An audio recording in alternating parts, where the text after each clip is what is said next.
this training session, we will review good manufacturing practices. Throughout this training, we will review what good manufacturing practices are, dress code and personal protective equipment, examples of good and bad GMPs, hand washing, cross-contamination and allergens, color coding, and facility expectations.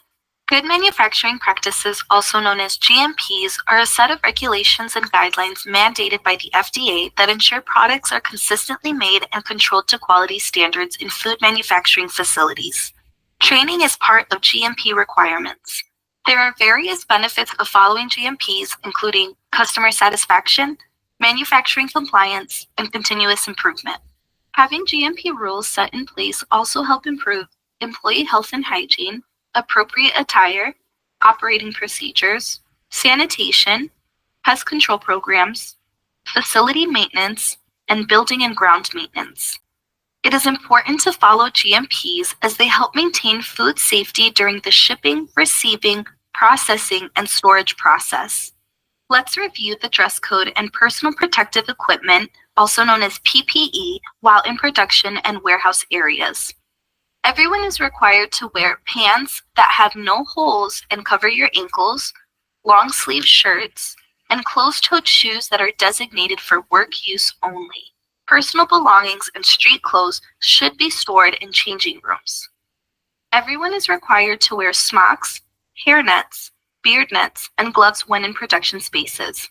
You must wear gloves when handling product that is exposed. During breaks, smocks must be stored in the designated areas and PPE must be replaced. Smocks should never be worn in break areas or in the restroom. Gloves should be in clean and good condition, free from any holes. You must change your gloves if you have touched any contaminated surface, including trash, pollutants, eyes, or face. Let's review a few examples of what good and bad GMP practices look like. It is important to remember items that are not allowed in processing and storage areas, which include jewelry, food and drinks, candy and gum, cell phones, and nail polish or fake nails. Good examples of GMPs in production and storage areas include maintaining good personal hygiene, removing all jewelry, keeping your work area clean and organized, no eating, drinking, or using tobacco, and washing your hands. Other good examples include staying home if you are sick, using only metal detectable bandages, using the proper personal protective equipment, and reporting contaminated and damaged product. Additional good examples include keeping doors closed, reporting evidence of pest activity, and reporting suspicious behavior and strangers in the facility.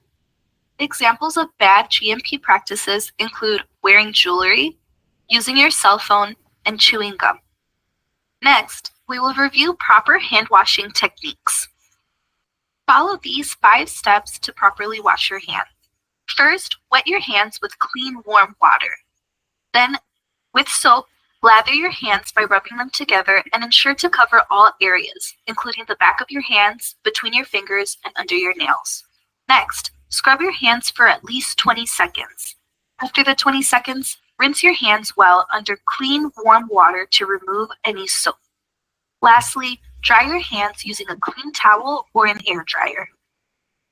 You must wash your hands after using the restroom, touching your eyes, mouth, and face, or touching trash or any other contaminated surface. It is important to remember you must wash your hands even if you are going to be wearing gloves. Next, we will review cross-contamination and allergens. Cross-contamination occurs when bacteria or other microorganisms are unintentionally transferred from one object to another. Examples include poor hygiene practices, inadequate cleaning, and residual cleaning agents that can be left behind on surfaces. Protecting materials and products from contamination and restricted access are GMP requirements. To help reduce the risk of cross-contamination, remember to use the proper PPE, including gloves, hair nets, beard nets, and smocks. Wearing the proper PPE can also reduce the risk of cross-contamination with allergens. An allergen awareness program is a critical component of our product safety initiatives. to ensure allergenic foods and components do not find their way into allergen-free products. There are 9 major allergens that you should be aware of, including wheat, eggs, fish, tree nuts, shellfish, soy, peanuts, milk, and sesame. You can also help reduce the risk of allergen cross-contamination by washing your hands after eating, touching contaminated surfaces, and when changing workstations. You can also help reduce the risk by changing PPE and smocks when switching between allergenic and non-allergenic products. Next, we will review the importance of color coding in our facilities. Color coding prevents unintentional contamination of food while using the wrong utensils or containers that are not designated for food.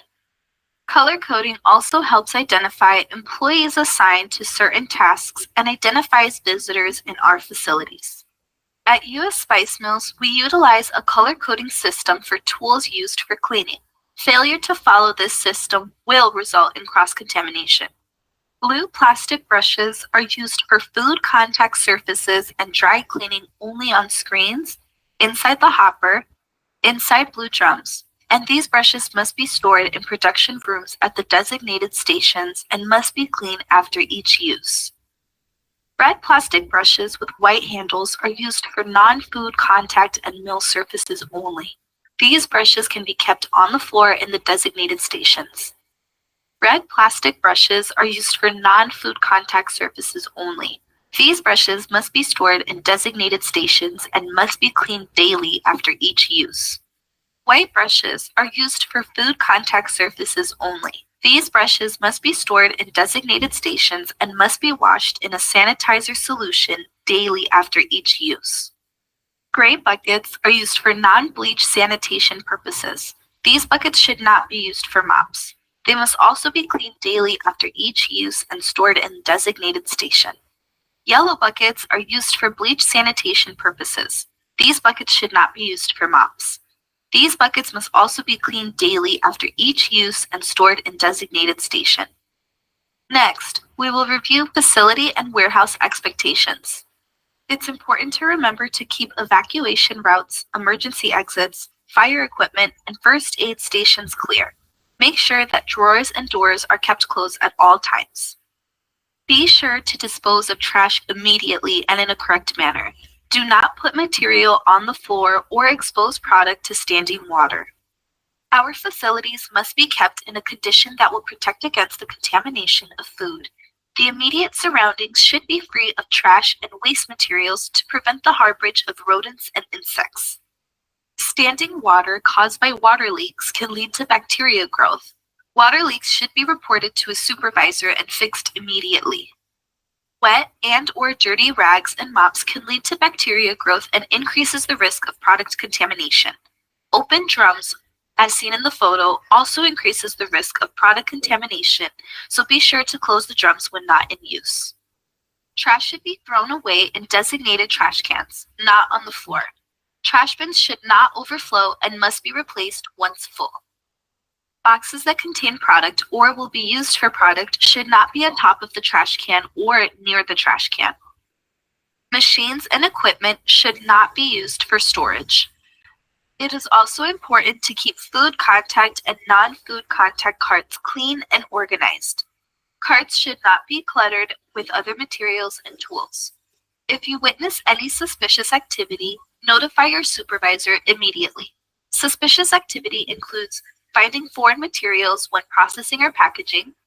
Packaging material is different from how it should be or is damaged, and if an employee is doing something against company policy. Food safety is everyone's responsibility. If you have any questions or concerns regarding GMPs or food safety, notify your supervisor immediately.